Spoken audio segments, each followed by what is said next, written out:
கல் தோன்றி மண் தோன்றா காலத்தே உலகில் முன்தோன்றிய மூத்த குடி எம் தமிழ்குடி என்ற புகழ்பெற்ற சொற்றொடர் ஒன்று தமிழில் உண்டு.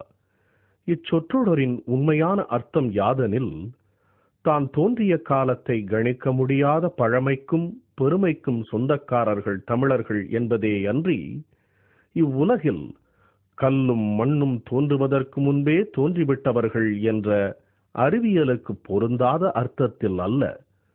வரலாற்றில் சுமேரியர், எகிப்தியர், சிந்துவெளி நாகரிகத்தினர் என்று எத்துணையோ நாகரிகங்கள் தோன்றி மறைந்து விட்டன. இந்நாகரிகங்களின் தோற்றத்தையும் காலத்தையும் துல்லியமாக கணிக்க முடிந்த உலக அறிஞர்களால் தமிழர்களின் தோற்றத்தையோ காலத்தையோ இன்று வரை கணிக்க முடியவில்லை. உலக மாந்தர் கூட்டம் காடுகளிலும் மலைகளிலும் நாடோடிகளாய் அலைந்து திரிந்து கொண்டிருந்த காலகட்டத்திலேயே தனக்கென்ற மொழியுடனும் கலை பண்பாட்டு கூறுகளுடனும் வாழ்ந்த இனம்தான் நம் தமிழ் இனம். இன்று உலகில் பல்லாயிரக்கணக்கில் மொழிகள் பேசப்பட்டாலும் அம்மொழிகளுக்கெல்லாம் தாயாகவும் உலக நாகரிகங்களின் பண்பாட்டு கூறுகளுக்கெல்லாம் ஆணி வேறாகவும் இருந்தது நம் தமிழ் மொழியும் தமிழர்களுமே என்பதை பல்வேறு நாட்டு அறிஞர் பெருமக்களும் இன்று ஒப்புக்கொண்டு வருகிறார்கள். ஆனால் இன்றோ தமிழ்நாட்டில் வாழ்ந்து கொண்டிருக்கின்ற தமிழர்களில் பெரும்பான்மையினர் தாங்கள் அடிமையாக வாழ்வது கூட தெரியாமல் வாழ்ந்து கொண்டிருக்கின்றனர். தமிழர்களின் கால்படாத மண்ணும் அவர்களின் ஆளுகைக்கு உட்படாத நிலமும் இவ்வுலகில் எங்குமே இல்லை என்கிற அளவுக்கு கற்பனையே செய்ய முடியாத வரலாற்று பெருமிதத்தை உணராதவர்களாகவே பெரும்பாலும் வாழ்ந்து வருகிறார்கள். வந்தேரி வடுகர்களான விஜயநகரத்து நாயக்கர்களிடம் தமிழர்கள், குறிப்பாக பாண்டியர்கள் தோற்று 500 ஆண்டுகள் ஆகிவிட்டன.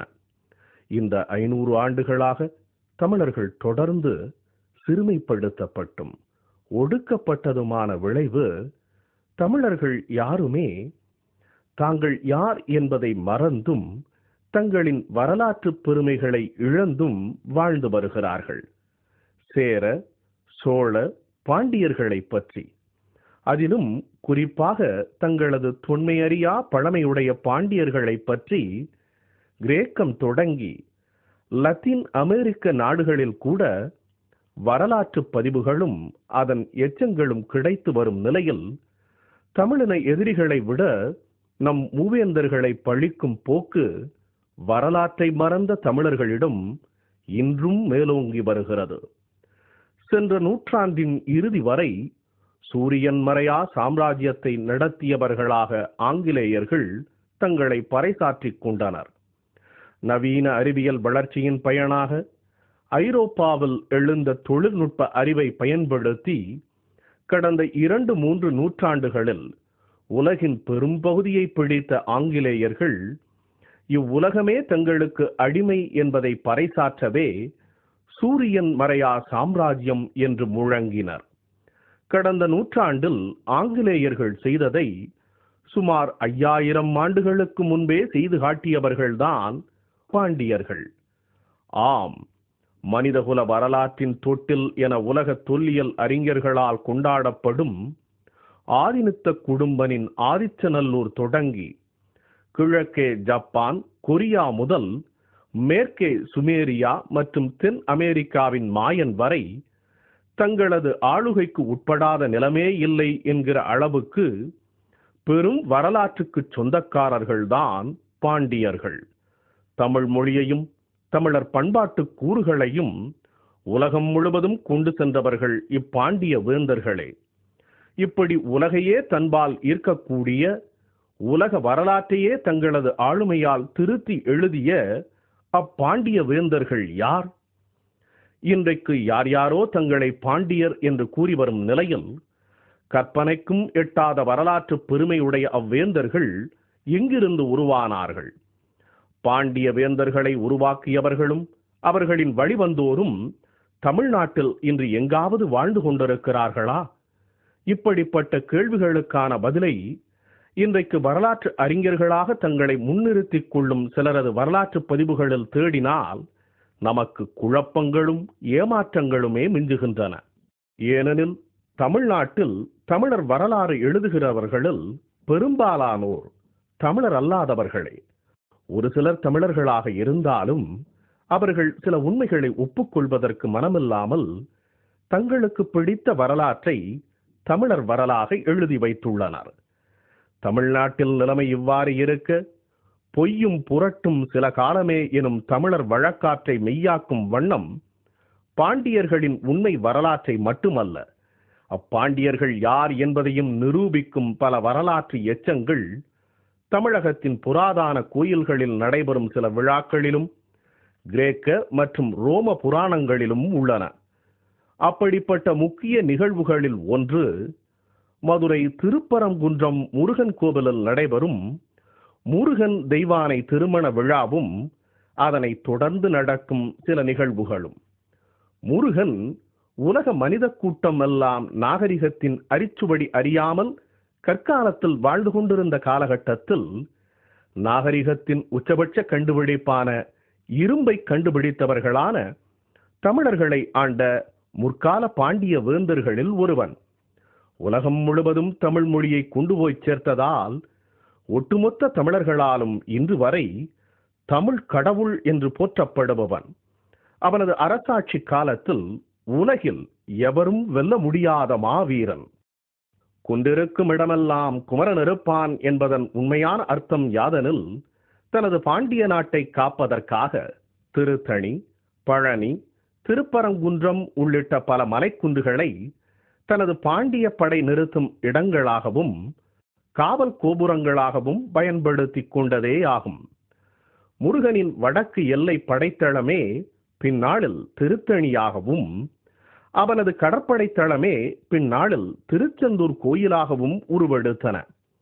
பாண்டிய வேந்தன் முருகன் இம்மலைக்குன்றுகளை வெறும் காவல் கோபுரங்களாக மட்டுமல்லாமல் அங்கு கிடைக்கும் தாதுப்பொருளில் இருந்து இரும்பை பிரித்தெடுக்கும் தொழிற்சாலைகளை நடத்தி உள்ளான்.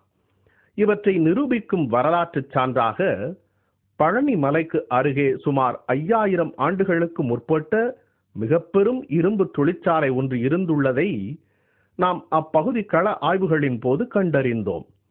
முருகனின் குறியீடுகளில் ஒன்றாக வேல் குறிக்கப்படுவதற்கும் இந்த இரும்பு உற்பத்திக்கும் தொடர்பு இருப்பதாக பல தொல்லியல் அறிஞர்கள் ஒப்புக்கொண்டுள்ளனர்.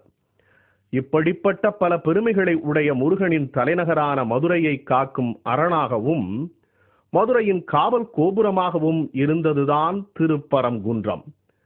முற்கால பாண்டியர்களான சிவனும் பார்வதியும் முருகனும் யார் என்பதையும் அவர்களின் வழி வந்தவர்கள் யார் என்பதையும் நிரூபிக்கும் மிக பெரும் வரலாற்று சான்றான நிகழ்வு ஒன்று இத்திருப்பரங்குன்றம் முருகன் கோவிலில் இன்றும் வருடா வருடம் நடைபெறுகிறது. ஒவ்வொரு ஆண்டும் பங்குனி மாதத்தில் முருகனுக்கும் தெய்வானைக்கும் திருமணம் செய்து வைக்கும் நிகழ்வு திருப்பரங்குன்றம் கோவிலில் பெரும் விழாவாக நடைபெறுகிறது. இன்றைய வழக்கப்படி முருகன் இந்தியாவின் பெருந்தெய்வங்களான சிவன் பார்வதியின் மகன். தெய்வானை ஆரியர்களின் முழுமுதற் கடவுளாக வேதங்கள் குறிக்கும் இந்திரனின் மகள். ஆக சிவன் பார்வதியின் மைந்தனான முருகனுக்கும் ஆரிய தலைவனான இந்திரனின் மகள் தெய்வானைக்கும் திருமணம் திருப்பரங்குன்றத்தில் நடைபெறுகிறது. இத்திருமணம் முடிந்தவுடன் முருகனை தமிழர்களின் வழக்கப்படி தனது மாமனார் வீட்டிற்கு மறுவீடு அனுப்பும் சடங்கு நடைபெறுகிறது. சிவனும் பார்வதியும் முருகனையும் தெய்வானையையும் இந்திரனின் வீட்டிற்கு அனுப்பி வைக்கின்றனர். இந்திரன் ஆரிய கடவுள் என்கின்ற இன்றைய வழக்கப்படி மறுவீடு அனுப்பும் சடங்கில் முருகனும் தெய்வானையும் திருப்பரங்குன்றத்தில் உள்ள ஆரியர் மடத்திற்கோ அல்லது பிராமணர் மடத்திற்கோ அல்லவா செல்ல வேண்டும். பலரும் நம்பிக்கொண்டிருக்கும் வரலாற்றுக்கு மாறாக முருகனும் தெய்வானையும் திருப்பரங்குன்றத்தில் உள்ள பள்ளர்களின் மடமான தேவேந்திரகுல வேளாளர் மடத்திற்கு செல்கின்றனர். அம்மடத்திற்கு வரும் முருகனையும் தெய்வானையையும் திருப்பரங்குன்றம் அமைந்துள்ள மதுரை மாடக்குளத்தின் குடும்பர்கள் இந்திரனின் இடத்திலிருந்து வரவேற்கிறார்கள். பள்ளர்களின் தலைவனான இவ்வூர் குடும்பனுக்கு முருகனின் சார்பாக பதில் மரியாதையும் பல்வேறு சிறப்புகளும் இன்று வரை செய்யப்படுகிறது. திருப்பரங்குன்றத்தில் நடைபெறும் இந்நிகழ்வின் மூலம் பல்வேறு விஷயங்களுக்கு நமக்கு விடை கிடைக்கின்றது. அதாவது, இந்திரன் என்பவன் ஆரியர் கடவுள் இல்லை என்பதும், அவன் தமிழர் தலைவன்தான் என்பதும் இதன் மூலம் நிரூபணமாகிறது. தொல்காப்பியர் தமிழ் மூவேந்தர்கள் மருத நில குடிகள் என்று குறிப்பிட்டுள்ளார். அப்படிப்பட்ட மூவேந்தர்களில் மூத்தவர்களான பாண்டிய வேந்தர்கள் சிந்து சமவெளி காலகட்டத்தில் இந்தியா முழுவதும் ஆண்டு கொண்டிருந்த போது பயன்படுத்திய பட்டமே இந்திர பட்டம். திருப்பரங்குன்றத்தில் நடைபெறும் முருகன் தெய்வானை திருமணச் சடங்கில் இந்திர பட்டத்துக்குரிய இடத்தில் பள்ளர் தலைவனான அப்பகுதி குடும்பனே இருக்கின்றான் என்ற செய்தி தொல்காப்பியர் குறிக்கும் மருதநில குடிகள் பள்ளர்களே என்பதும், இவர்களில் இருந்தே வேந்தர்கள் உருவானார்கள் என்பதற்கும் மிக பெரும் வரலாற்று சான்றாக உள்ளது. பழங்கால அரச நியதிப்படி ஒரு நாட்டின் அரசனாக இருக்கக்கூடியவன் தன் குலத்தை காக்கும் பொருட்டு அரசக்குடியிலிருந்தே பெண் எடுக்க வேண்டும் என்பதே விதி. இந்த பொது விதிப்படியே இளவரசு காலகட்டத்தில் தனது விருப்பப்படி குறவர் பெண்ணான வள்ளியை களவு மணம் செய்து கொண்டாலும் பாண்டிய வேந்தனாக உயர்ந்துவிட்ட பின் தனது வேந்தர் குலமான பள்ளர் குலத்திலிருந்தே பெண் எடுத்திருக்கின்றான் இந்திர பட்டத்திற்கு உரியவனான முருகன். மதுரை மாடக்குளத்தின் ஊர்குடும்பனுக்கு கொடுக்கப்படும் மரியாதையிலிருந்து இம்மாடக்குளத்திலிருந்தே முருகன் பெண் எடுத்திருக்கின்றான் என்பது தெளிவாக தெரிகிறது.